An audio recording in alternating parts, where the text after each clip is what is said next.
नमस्कार। आज हम ये समझने की कोशिश करेंगे कि फर्म्स मतलब कंपनियां सामान कैसे बनाती हैं और इसमें उनका कितना खर्च आता है। हाँ, और ये सब होता है इनपुट्स का इस्तेमाल करके। जैसे कि लेबर, जिसे हम एल कहेंगे, और कैपिटल यानी के। बिल्कुल। तो हमारा मकसद है इन इनपुट्स, आउटपुट जिसे क्यू से दिखाते हैं, और कॉस्ट्स, इनके बीच का जो रिश्ता है ना, उसे समझना। हाँ, शॉर्ट रन और लॉन्ग रन दोनों में। चलिए तो फिर शुरू करते हैं। बिल्कुल। तो कहानी शुरू होती है प्रोडक्शन फंक्शन से। प्रोडक्शन फंक्शन, हाँ। ये एक, आप कह सकती हैं, बुनियादी गणितीय संबंध है। Q equals to F of L, K। अच्छा। ये दिखाता है कि दिए गए इनपुट्स, लेबर और कैपिटल और जो भी टेक्नोलॉजी है, उसका इस्तेमाल करके एक फर्म कितना मैक्सिमम आउटपुट Q बना सकती है। मैक्सिमम, और कुशलता से भी, है ना? हाँ, कुशलता, एफिशिएंसी बहुत जरूरी है। इसका मतलब है कि उतनी इनपुट से आप और ज्यादा आउटपुट नहीं बना सकते। दिलचस्प। लेकिन क्या कंपनियां हमेशा अपने सारे इनपुट्स बदल सकती हैं, जैसे जब चाहे नई मशीन लगा ली? नहीं, यहीं पर शॉर्ट रन और लॉन्ग रन का जो फर्क है वो आता है। अच्छा। हाँ, शॉर्ट रन वो समय है जिसमें कम से कम एक इनपुट फिक्स्ड रहता है। फिक्स्ड मतलब बदला नहीं जा सकता। हाँ, जैसे कैपिटल मान लीजिए, फैक्ट्री की बिल्डिंग या कोई बहुत बड़ी मशीन, उसे आप रातों रात नहीं बदल सकते। हाँ, सही बात है। तो आउटपुट बदलने के लिए फर्म सिर्फ वेरिएबल इनपुट्स को बदल सकती है। जैसे कि लेबर। बिल्कुल, जैसे लेबर। ठीक है। तो शॉर्ट रन में जब सिर्फ लेबर बदलता है, तो आउटपुट यानी पैदावार, उस पर क्या असर पड़ता है? इसको समझने के लिए 3 कॉन्सेप्ट्स हैं। पहला, टोटल प्रोडक्ट या टीपी, यानी कुल आउटपुट। हाँ, कुल कितना बना। फिर एवरेज प्रोडक्ट, एपी, जो होता है टीपी बाय एल, यानी प्रति लेबर यूनिट कितना आउटपुट। जी। और सबसे जरूरी मार्जिनल प्रोडक्ट, एमपी। एमपी वो क्या था? Change in TP, change in L. हाँ, बिल्कुल। यानी एक और लेबर यूनिट लगाने से आउटपुट में कितना इजाफा हुआ, कितना चेंज आया। यहीं पर एक नियम लागू होता है, law of variable proportions. Law of variable proportions, या उसे law of diminishing marginal product भी कहते हैं शायद। हाँ, वही law of diminishing marginal product.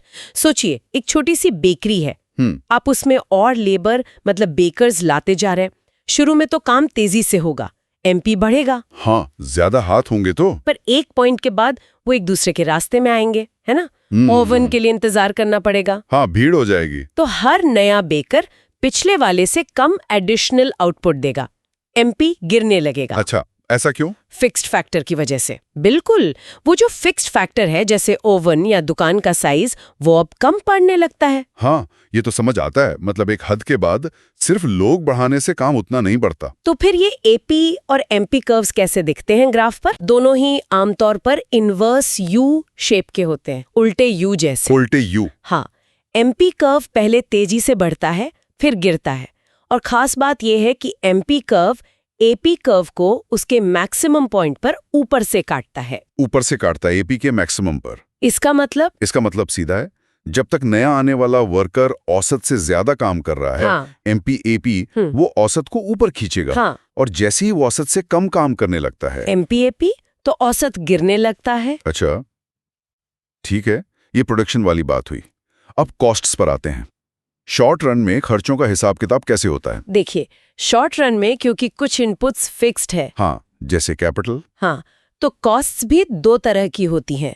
पहली, टोटल फिक्स्ड कॉस्ट या टीएफसी। फिक्स मतलब ये आउटपुट के साथ नहीं बदलती, जैसे किराया। बिल्कुल, फैक्ट्री का किराया या मशीन का लोन पेमेंट, आउटपुट कम हो या ज्यादा, ये देना ही है। ठीक है, और दूसरी है टोटल वेरिएबल कॉस्ट, टीवीसी। हाँ, ये आउटपुट के साथ बदलती है। जैसे कच्चा माल। हाँ, कच्चा माल, वेजेस, बिजली का बिल जो प्रोडक्शन पे निर्भर करता है। और इन दोनों को मिला दें तो बनती है total cost. TC is equal to TFC plus TVC. Simple. अब एवरेज कॉस्ट्स, हाँ, इनसे हम एवरेज कॉस्ट्स निकालते हैं।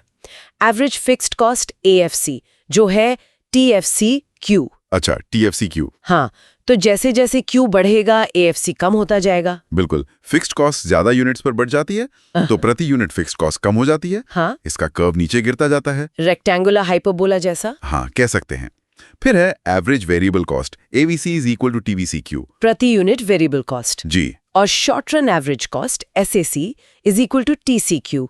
ये AFC प्लस AVC के बराबर भी है। ये हुई प्रति यूनिट कुल कॉस्ट। हाँ, और एक बहुत इंपॉर्टेंट कॉन्सेप्ट है short run marginal cost, SMC। Marginal मतलब अतिरिक्त। हाँ, change in TC, change in Q, यानी एक और यूनिट आउटपुट बनाने की एडिशनल कॉस्ट। अच्छा, तो ये AVC, SAC और SMC कर्व्स कैसे दिखते हैं? क्या ये भी यू शेप्ड है? हाँ, ये भी आमतौर पर यू शेप्ड होते हैं। तीनों? क्यों? शुरू में लागतें गिरती हैं क्योंकि एफिशिएंसी बढ़ती है, स्पेशलाइजेशन होता है। हाँ। लेकिन फिर वो डिमिनिशिंग रिटर्न्स वाला फैक्टर आता है ना? हाँ, लेबर वाला। हाँ, तो उसकी वजह से लागतें फिर बढ़ने लगती हैं और SMC कर्व AVC और SAC कर्व्स को उनके मिनिमम पॉइंट्स पर नीचे से काटता है। नीचे से उनके सबसे निचले पॉइंट्स पर। मतलब वो पॉइंट जहां प्रति यूनिट लागत सबसे कम है। बिल्कुल सही। वो मिनिमम पॉइंट फर्म के लिए शॉर्ट रन में सबसे एफिशिएंट आउटपुट लेवल दिखाता है लागत के लिहाज से। वाह, ये तो हुई शॉर्ट रन की बात, काफी डिटेल में समझा। अब लॉन्ग रन में क्या अलग होता है? लॉन्ग रन में सबसे बड़ा फर्क ये है कि सभी फैक्टर्स ऑफ प्रोडक्शन वेरिएबल होते हैं। सभी? मतलब कैपिटल भी। हाँ, सब कुछ।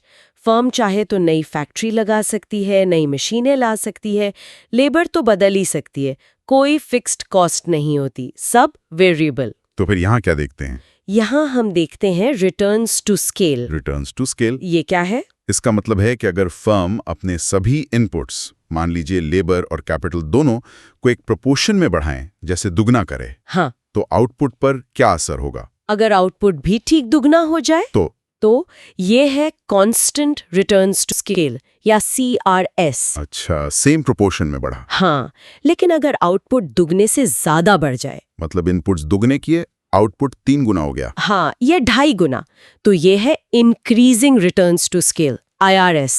मतलब बड़े पैमाने पर उत्पादन करने के फायदे मिल रहे हैं, स्पेशलाइजेशन, बेहतर टेक्नोलॉजी वगैरह। और अगर आउटपुट दुगने से कम बढ़े तो वो है decreasing returns to scale, DRS। शायद फर्म इतनी बड़ी हो गई कि मैनेजमेंट मुश्किल हो गया, कोऑर्डिनेशन प्रॉब्लम्स आ गई। समझ गया। IRS, CRS, DRS। तो इनका लॉन्ग रन की कॉस्ट पर क्या असर होता है, खासकर long run average cost LRAC पर? इसका सीधा संबंध है। जब IRS होता है, यानी बड़े पैमाने के फायदे मिलते हैं, तो प्रति यूनिट कॉस्ट गिरती है, LRAC कर्व नीचे जाता है। मतलब सस्ता पड़ता है ज्यादा बनाना। शुरू में हाँ। जब DRS लागू होता है, यानी बड़े पैमाने के नुकसान होने लगते हैं, तो प्रति यूनिट कॉस्ट बढ़ती है, LRAC कर्व ऊपर जाने लगता है। और CRS पर? CRS पर LRAC अपने मिनिमम पॉइंट पर होता है। तो LRAC कर्व भी यू शेप्ड हुआ? बिल्कुल। ये दिखाता है कि एक फर्म के लिए एक ऑप्टिमल साइज होता है जहां उसकी लॉन्ग रन एवरेज कॉस्ट सबसे कम होती है। और long run marginal cost LRMC? LRMC curve भी यू शेप्ड होता है और LRAC को उसके मिनिमम पॉइंट पर नीचे से काटता है। रिश्ता वैसा ही है जैसा शॉर्ट रन में SMC और SAC का था। बहुत बढ़िया। तो अगर मैं संक्षिप्त में कहूँ, प्रोडक्शन फंक्शन इनपुट्स और आउटपुट का तकनीकी रिश्ता है। हाँ, शॉर्ट रन में फिक्स्ड और वेरिएबल कॉस्ट होती हैं और law of diminishing marginal product काम करता है जी। लॉन्ग रन में सब वेरिएबल है और रिटर्न्स टू स्केल बताते हैं कि स्केल बढ़ाने का फायदा है या नुकसान। बिल्कुल। और ये मार्जिनल प्रोडक्ट, मार्जिनल कॉस्ट जैसे कॉन्सेप्ट्स हमें चेंजेस को समझने में मदद करते हैं। एकदम सही कहा। और ये सब समझकर एक अहम सवाल दिमाग में आता है। क्या?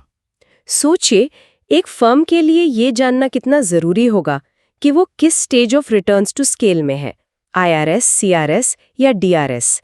ये जानकारी उसके भविष्य के फैसलों को, जैसे एक्सपेंशन करना है या नहीं, या अपना ऑप्टिमल साइज क्या रखना है, इसे कैसे प्रभावित करती होगी। हाँ, ये सोचने वाली बात है कि वो अपने स्केल को कैसे मैनेज करे लॉन्ग रन सक्सेस के लिए। बिल्कुल। इस पर श्रोता जरूर विचार कर सकते हैं।